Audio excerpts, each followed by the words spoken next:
All right, Coach Fisher is on the line, and let's say good afternoon to Aztec basketball coach Steve Fisher. Good afternoon, Coach. Gentlemen, how we doing? Doing pretty good. Yourself? I'm doing okay, thank you. Hey, Coach, before we talk Aztecs, ever have any interaction with Jerry Buss, who passed earlier this morning? I had met him a few times just in a group session. I really did not know him, only admired him greatly from afar with the way he bought and then ran the Los Angeles Laker franchise. Phenomenal job at what he did, and but I did not have the privilege to get to know him. It seems to me, Coach, that the amazing thing about it is to hear the former players talking about him being such a dominating, bad word, not a right word, but a father figure to them, and that's something else, man. When you're the owner of the team and you're a father figure to some of these guys, that says it all, doesn't it? I think it does, and I think in today's world especially, he had the unique ability or maybe a willingness to step back, let others get the credit, never be front and center after any one of the 10 championships to pound his chest and say, look what I did. That's rare in today's world. He knew the pulse of the team and the organization. He had great people that he surrounded himself with, put them in positions to make decisions, gave them the resources to do it, and then didn't micromanage, and that's hard to do. In particular, when you're as successful as he was in business, to not micromanage and say it's got to be done my way, and I'm the only one who knows how to do it this way, and I don't trust anybody else to do it. The point you're making, Coach, I think all managers could probably learn from Jerry Buss. Hire good people, trust them, and let them go do their jobs. Point very well taken. I would agree with you 100%. If they can't do their job, whack them. All right, get rid of them. That's it. Real simple. Coach Steve Fisher is with us. Coach, as far as the UNLV game, give me you get done with the game. You probably sat there and watched that tape. What did you make of that game? It was a tough loss. It was a very hard-fought game against a team that's very talented, very good. They had 18,000 people. I believe now they've won 11 or 12 in a row in that building. And we had a chance to win.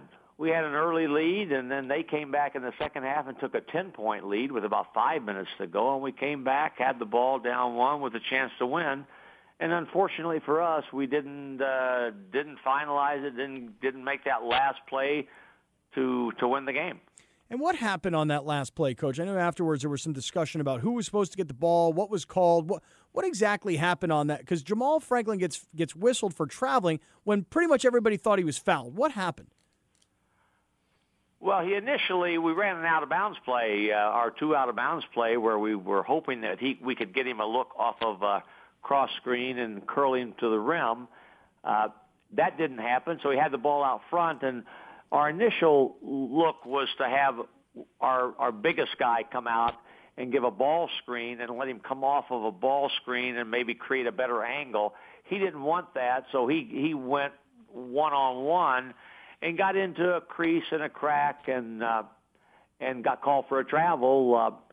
And I'll be honest with you, I'm a guy that micromanages in terms of looking at plays at the end, especially when they don't go your way. I've got no fault on that last play, not calling a foul on that play. I don't know if he traveled, but I don't know that he got fouled either. Yeah, right. I mean, yeah, even if he didn't get fouled, I mean, was it really a travel? And after looking at it, you think not necessarily a travel? I don't know. It could have been. He could have shuffled his feet a little bit. I got no problem with the call that he made. All right. So is it – we just asked Brad Holland this question because, Coach, you and I talked about this just a few weeks ago. Expectations are higher than ever before, and that's a good thing, right? Absolutely. Yeah, and we're like, oh, my goodness, oh, no, San Diego State's – they lost, and they lost on the road, and are they in trouble? Do you feel like the team is in trouble of not making the NCAA tournament? Well, when I was on your station last week, I think maybe before we went to it was Vegas, Friday. Yeah. we talked about it, and I think I made the statement that, this was a very important game going to Vegas. But this is not the game that will make or break whether we make the NCAA tournament. I do think that tomorrow night's game is more important that we win than the game at Vegas. If you look at our body of work this season and look at all the teams that have comparable records, we do not have what the selection committee would deem a bad loss. We played a terrible game at Wyoming, well documented. But at the time, I believe they were like 15-2 and either rated or having come off of been rated in the top 25. So, we're supposed to win tomorrow at home. We've got to find a way to win. We're coming off two very tough, disappointing road losses that we had chances to win. Colorado State's good. They've won 29 or so in a row at home. We could have won. We didn't. Same way with Vegas. They're good, and we didn't quite get the job done.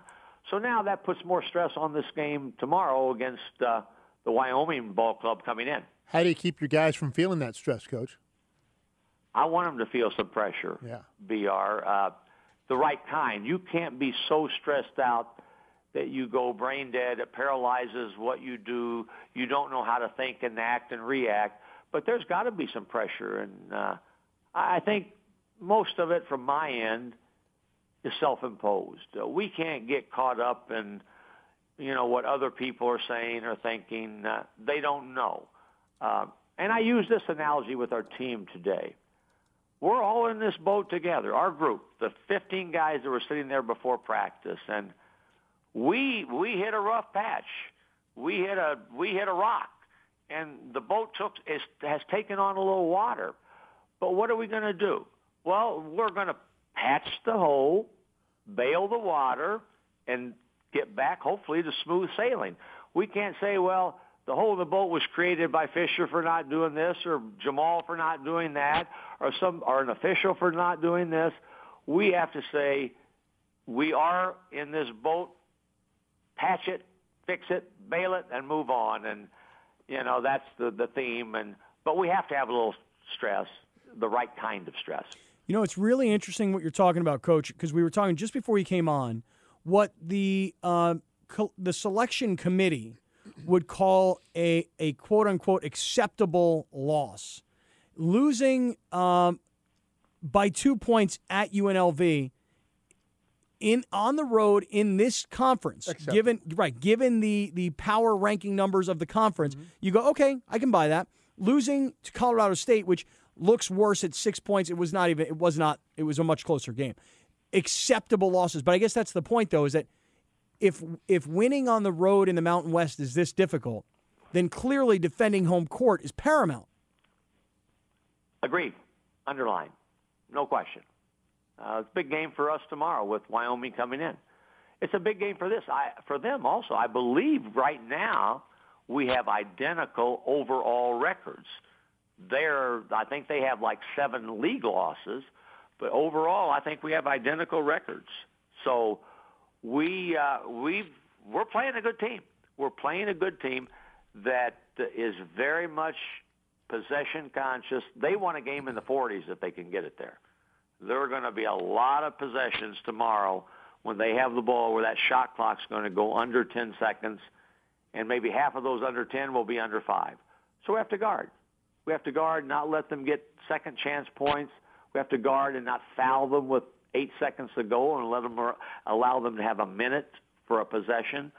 So there are things you have to do if you want to win the game, and that's our goal. We've got to find a way to do it. All right, Coach Fisher. Hey, Coach, before you go, how's James Rahan? James had a sling on his arm in a sling again today. I think it would take some great improvement for him to have a chance to dress and play tomorrow.